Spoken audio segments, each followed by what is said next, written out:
Post-lunch session is always daunting because after lunch we know what happens to us. But today I'm privileged to have my teacher, Dr. Shati Chakraborty with us here, and Dr. Patra is here. I'm so thankful to both my chairpersons. Now, today we'll be talking about the influenza, the vaccine, as well as the virus. We all know the virus is pretty smart. We'll be going through it very quickly. So today's flow would be the connection of influenza infection with the seasons, the change of seasons, as in the winters and the monsoons, and the changing pattern of influenza over the decades, last few decades. How to choose the right vaccine for influenza, because there are few vaccines available in the market. And we'll be quickly talking about the guidelines and recommendations in influenza. Now the connections. Now this map has been taken from recently in May 2000, this year actually, May 2023, from the WHO website, kind of depicting the influenza patterns throughout the globe. As you can see, India does kind of show a significant amount of influenza activity since January 22 to April 23, including both the strains A and B. And like all other countries, we kind of contribute influenza kind of infection cases. And since 2020, it has been shown that tropical countries and subtropical countries are producing more influenza cases. Probably more of detections are happening as well.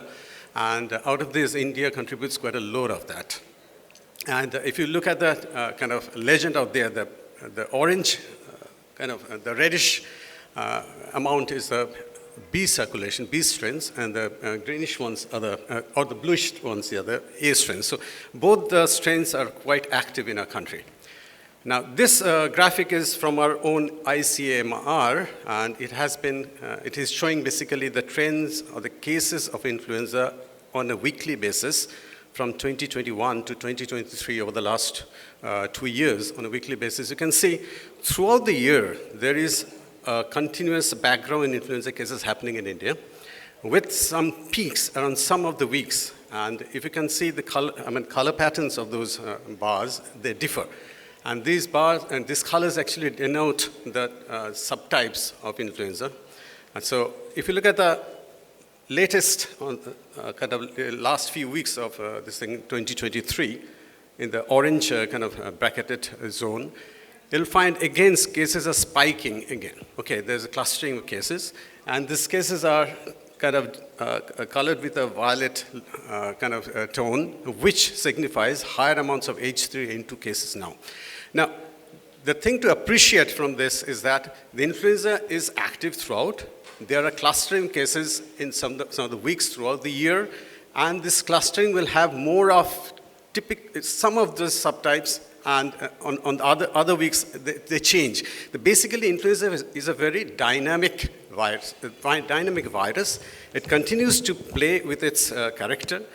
It changes its kind of nature and infections. And therefore, our vaccination strategy should be matching with that. Otherwise, the vaccinations won't be helpful. Risk factors, we all know children under 5 are very vulnerable, because of the simple reason that they are naive immunologically. They don't have the proper immunity to fight against any infection, including influenza. Plus, they have a developing kind of physiological system. They are more prone to develop complications of influenza with respiratory complications, secondary bacterial infections, leading on to hospital admissions and high mortality. So under 5 children should be definitely protected from influenza infections. And globally, if we say, most of the complications and death and mortality are in children under 5 and in elderly population. Again, when you consider the cases and complications throughout the globe, the complications are more so in kind of developing countries like India for obvious reasons, and the mortality is very high as well. So that's the importance of vaccinating all children under 5 with influenza vaccine, because that is one strategy which will actually reduce the complications and rates of influenza infection.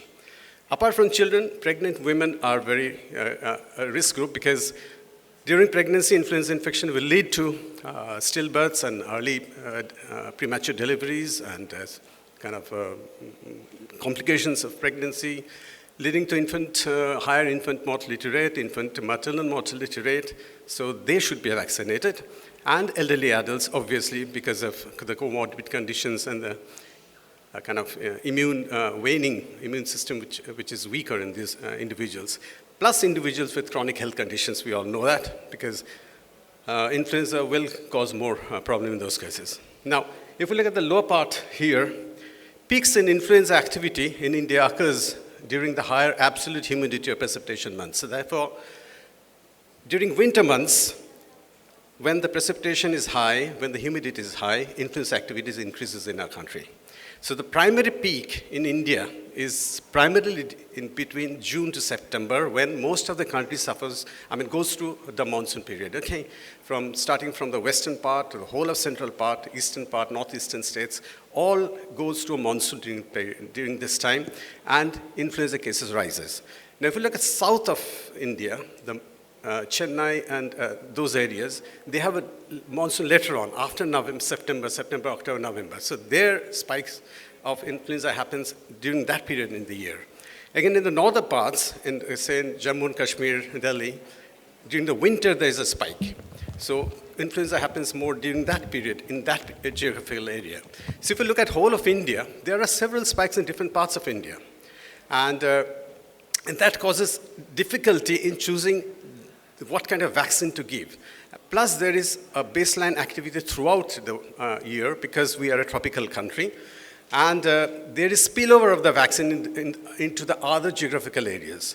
So we'll have to think about when we're using the vaccine, should we go by the hemisphere-specific vaccination, or should we use the most recent strain-containing vaccine to be more effective in protecting children? I'll come to that later on. But just to make out a point, we have several peaks, and these are the ones. This is a pattern, interesting pattern. If you look at the lower box, this study between 2009 to 2017 was done in a medical college in southern India, where around 800 plus children were looked into between 2009 to 2017. This found that between 2009 to 2012, most of the cases, almost 3/4 of all the cases, presented during the rainy season. Whereas in the same study, they continued between 2015 to 2017, 90% of the cases happened during the winter. So again, the virus is kind of playing with the timing, you can see. So it is a very dynamic, I'm repeatedly mentioning this, it's a very dynamic virus, and we'll have to kind of change our vaccination strategy accordingly. Now, this is a study by Yu Ghosh et al. And published in 2021. It was a year-wise age distribution of children with H1N1 influenza infection between 2009 to 2017.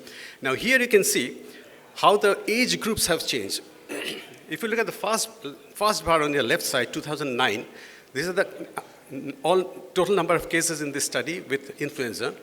If you look at the two middle bands, lower and the upper, almost equitable distribution of number of cases between 1 to 4 years of age band and 4 to 9 years of age band. Now, in this same study, go to the extreme right-hand bar, that is 2017. You'll see most of the cases are clustered in the 1 to 4 years band. So it seems like when you viewed over time, a downward trend in age of maximum number of cases is seen. In 2009, 60% of H1N1 happened in children under 5. And in 2017, this has increased to over 83%. So again, the virus is playing with the age of the population as well. So the virus plays with the time, the geographical pattern, the age, everything is being kind of taken in a different way by this virus. This is a very smart virus, and it's a continuous fight between the virus and the human beings, how to control it. Now, we talk about influenza, we think about the mortality, but we should also think about the school days which are missed, the work days which are missed due to the parents getting involved with the sick child. And one study in more than 1,000 children, they found almost 50% school days missed were due to influenza, due to fatigue and pyrexia and shortness of breath and all. So basically, we need to consider that as well. And this study found out that hospitalization and emergency department visits were reduced in children if they're vaccinated by almost half.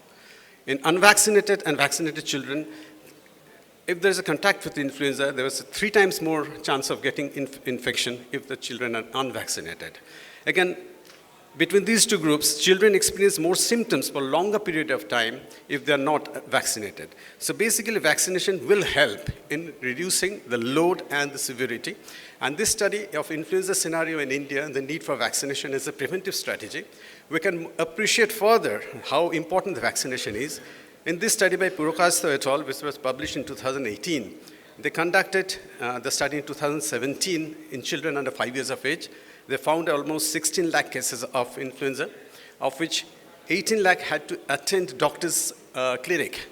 And these visits would actually incur expenditure, basically, we know that. And there are significant mortalities in those cases as well. So influenza vaccination can reduce the overall impact of the influenza, lower the risk of influenza-related deaths, and promote cost-effective way of prevention of influenza activity. Now, if you look at a quick change, why strain specificity influenza infection is important. Now, we all know influenza virus mutates very fast when they replicate, and they go through antigenic drift, which are small genomic changes, and antigenic shift, when these large genomic changes produce completely new viruses.